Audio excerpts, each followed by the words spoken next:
अब सबसे पहले अगर हमें रिएक्शंस के बारे में पढ़ना है तो हमें उसके सबसे पहले उन लोगों के जो रिएक्शन इंटरमीडिएट्स होते हैं उनके बारे में एक कंप्लीट नॉलेज होना बहुत ज़रूरी है।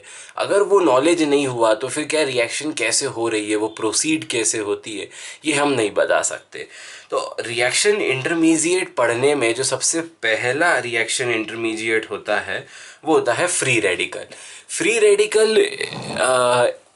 के बारे में मैंने यहाँ पे बहुत सारे पॉइंट्स लिख रखे हैं, जैसे कि first of all they are form during homolysis. Homolysis यानी कि सिमिलर टाइप की बॉन्ड्स के दौरान ही ये फॉर्म होता है। सिमिलर टाइप की जब बॉन्ड क्लिवलेज होती है तब ये न्यूट्रल होता है, इस पे कोई भी प्लस या नेगेटिव चार्ज नहीं होता, हम इसे न्यूट्रल मानते हैं। 7 इलेक्ट्रॉन्स होते हैं इसके वैलेंस शेल में। एक इलेक्ट्रॉन डेफिशिएंट है, एक इलेक्ट्रॉन एक्सेप्टर है। तो इलेक्ट्रॉन डेफिशिएंट है, इलेक्ट्रॉन एक्सेप्टर है, जिसको मैं ये भी लिख सकता हूँ कि ये एक इलेक्ट्रॉन लवर है। और इलेक्ट्रॉन लवर्स को हम इलेक्ट्रोफाइल भी कहते हैं, तो ये एक प्रकार का इलेक्ट्रोफाइल भी है। तो electrophile is nothing but electron lovers. File, electro का मतलब इलेक्ट्रॉन और फाइल का मतलब लवर, तो इलेक्ट्रोफाइल। एक हाईली रिएक्टिव सब्सटेंस है। ऑब्वियसली ये कभी भी फ्री स्टेट में नहीं रह सकता है, ये फॉर्म होते ही इसे किसी दूसरे आइटम में जाना बहुत ज़रूरी है। बॉन्ड पेयर 3 होते हैं, लोन पेयर 0 होता है। एक अनपेयर्ड इलेक्ट्रॉन है इसके पास। उस एक अनपेयर्ड इलेक्ट्रॉन के कारण ये एक पैरामैग्नेटिक प्रॉपर्टी शो करता है। इसके बाद इसका जो सबसे इम्पॉर्टेंट पॉइंट है वो ये है कि they love to dimerise. Dimerisation इनकी बिगेस्ट प्रॉपर्टी है। हर रिएक्शन में डाइमराइजेशन तो होगी ही होगी।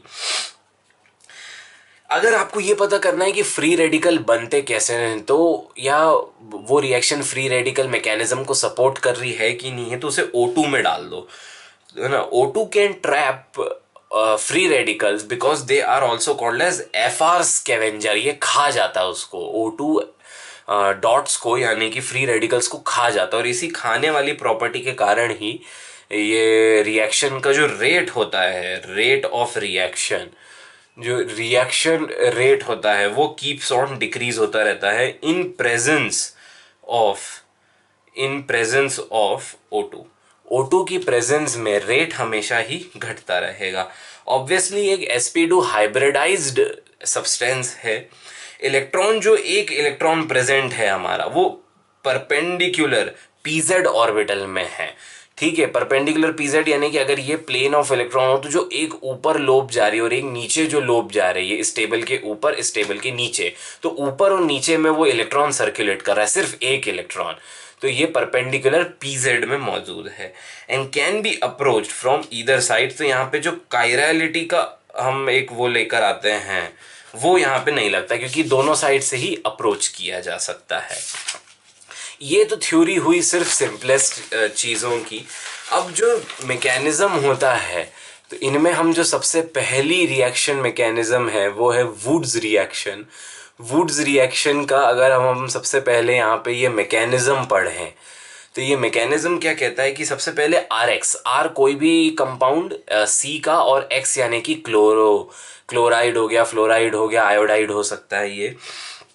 अगर इसको हम Na ड्राई ET2O में रखते हैं तो ये RR और NaX बनाता है। अब ये रिएक्शन कैसे होती है वो यहाँ देखें। देखो, सबसे पहले सोडियम टूटेगा, सोडियम प्लस और एक इलेक्ट्रॉन लिबरेट करेगा। ये सोडियम प्लस इस बॉन्ड को तोड़ देगा, तोड़ के ये सोडियम प्लस इस X माइनस के साथ जाके जुड़ जाएगा। तो यहाँ पे इसलिए ये जो X माइनस बना, इसके साथ Na जोड़ के यहाँ पे NaX बना दिया।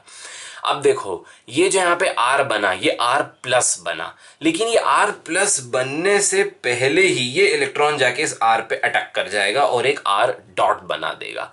ये R डॉट ऐसे ही किसी दूसरे R डॉट के साथ डाइमराइज करके RR बना देगा। सिंपलेस्ट रिएक्शन होती है। ये रिएक्शन कैसे हो रही है, इसका प्रूफ क्या है रिएक्शन का, ये पता करने के लिए बेस्ट तरीका होता है, क्योंकि एक सवाल ये भी उठ सकता है कि हमें कैसे पता कि ये रिएक्शन एफआर मैकेनिज्म से हो रही है।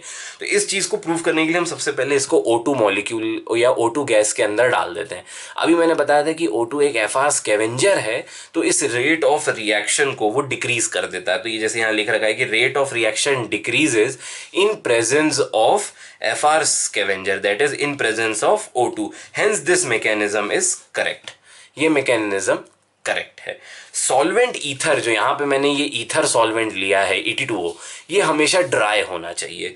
Why it should be completely dry, क्योंकि अगर ये ड्राई नहीं हुआ तो क्या है, फिर आयोनिक रिएक्शन हो जाएगी, R R डॉट जो ये सब बन रहे हैं यहाँ पे, फिर ये अपने आप में H2O के साथ आयनिकली रिएक्ट कर जाएंगे। तो इस चीज़ को रोकने के लिए हम यहाँ पे, मैंने इसीलिए एक कीवर्ड यहाँ पे जो लिख रखा है, ये ड्राई एक वर्ड लिख रखा है। उसके अलावा देखें तो मीथेन इससे नहीं बनाई जा सकती। Methane can not be produced. क्यों नहीं मीथेन बनाई जा सकती, वो यहीं से ही समझ में आ रहा है। देखो ये RR बन रहा है, अब मीथेन क्या होता है, CH4। तो CH4 आप बना ही नहीं सकते, क्योंकि इसमें जो है वो मिनिमम 2 कार्बन का प्रोडक्ट बनेगा। मिनिमम 2 कार्बन का प्रोडक्ट इन रिएक्शंस में फॉर्म होगा because of the dimerisation property. इस डाइमराइजेशन के कारण ही यहाँ पे मिनिमम 2 कार्बन का ही प्रोडक्ट बन सकता है।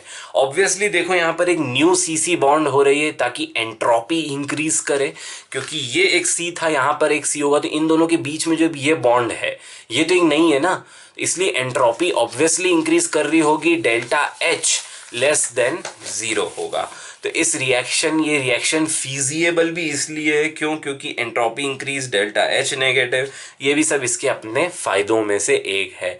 And only RR kind of molecules, that is mirror symmetricity, mirror symmetricity होगी इनमें। ठीक है, अगर मैं यहाँ पर एक मिरर लगा दूँ तो जैसा मॉलिक्यूल इस साइड दिख रहा है वैसा का वैसा मॉलिक्यूल इस साइड भी होगा। रिएक्शन बहुत आसान है समझने में, अगर रिएक्शन मैकेनिज्म लिखा जाए तो कोई भी सवाल सॉल्व किया जा सकता है। इसलिए स्ट्रेट मैं सीधा सवालों पर जंप करता हूँ।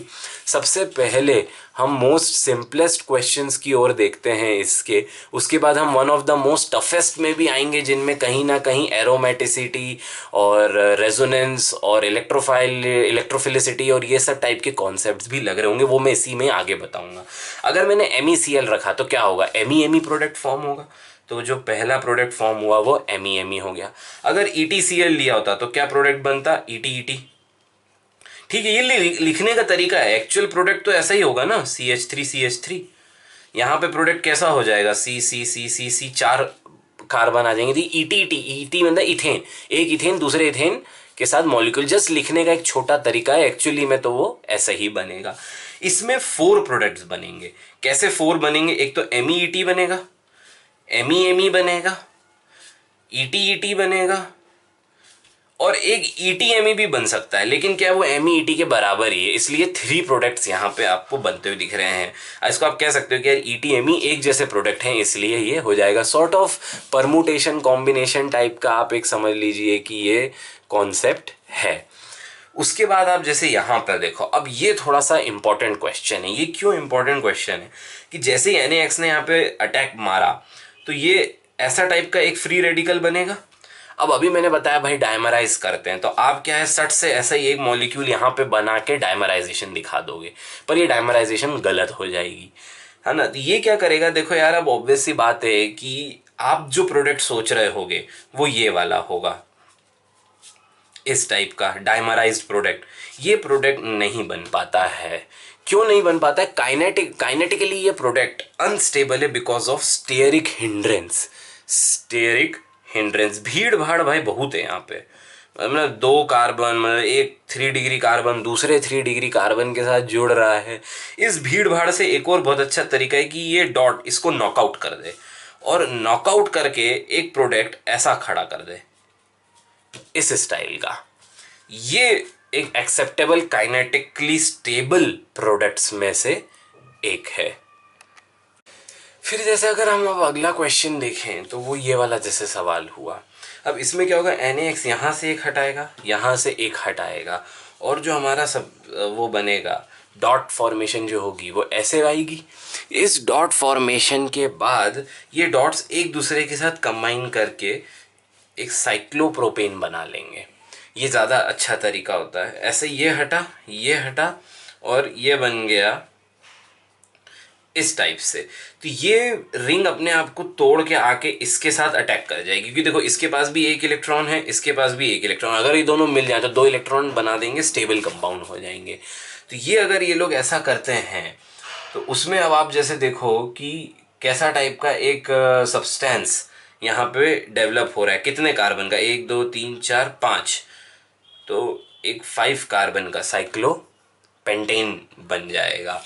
और अब जैसे हम इन सवालों में आगे बढ़े तो जो अगला क्वेश्चन है वो ये वाला है। अब यहाँ पे ये Br हटा, जैसे ही हटा एक डॉट आया, कोई और तरीका नहीं है, डायमराइजेशन ही शो करनी पड़ेगी।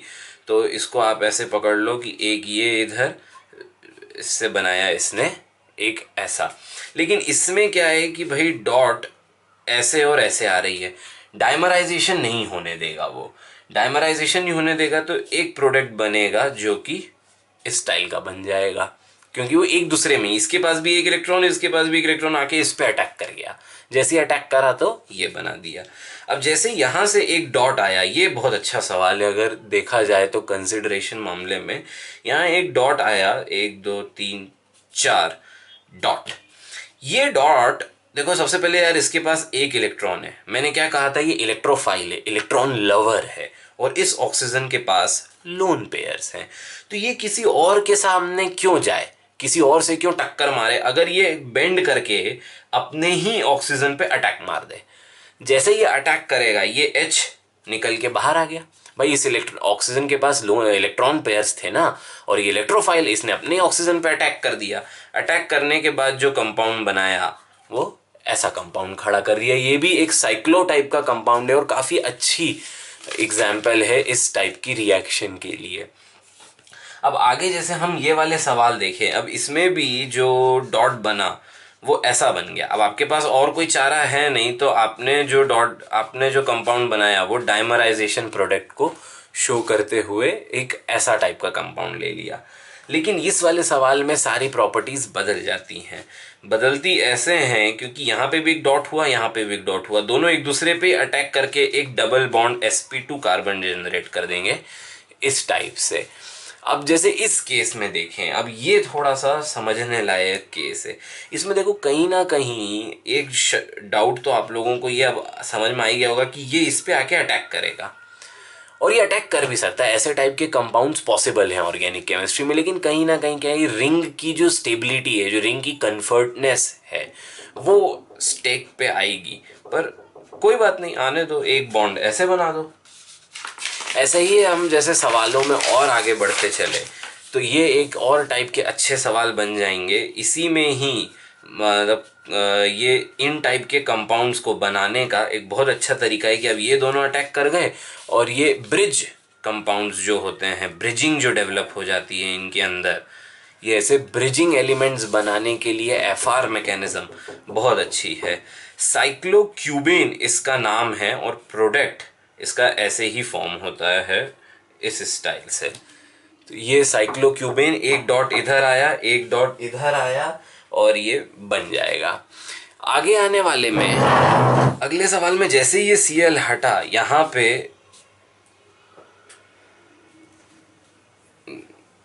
पे एक डॉट आया, ये डॉट आके इन दोनों में से आप देखो, हालांकि ये भी डबल बॉन्ड, कोई डबल बॉन्ड थोड़ी ना, ये डॉट यहाँ डॉट, तो ये डॉट आके एक दूसरे के अंदर ही अटैक कर जाएगा।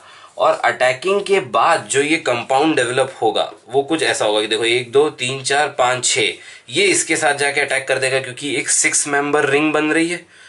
ये 6 मेंबर रिंग के बाहर एक डॉट है, ये डॉट अब डायमराइज करके एक और 6 मेंबर रिंग के साथ ऐसे ही कंबाइन हो जाएगा। ये काफ़ी अच्छा सवाल है इस मामले में कि यहाँ पे डायमराइजेशन भी हो रही है और एक इंटर अटैक भी हो रहा है।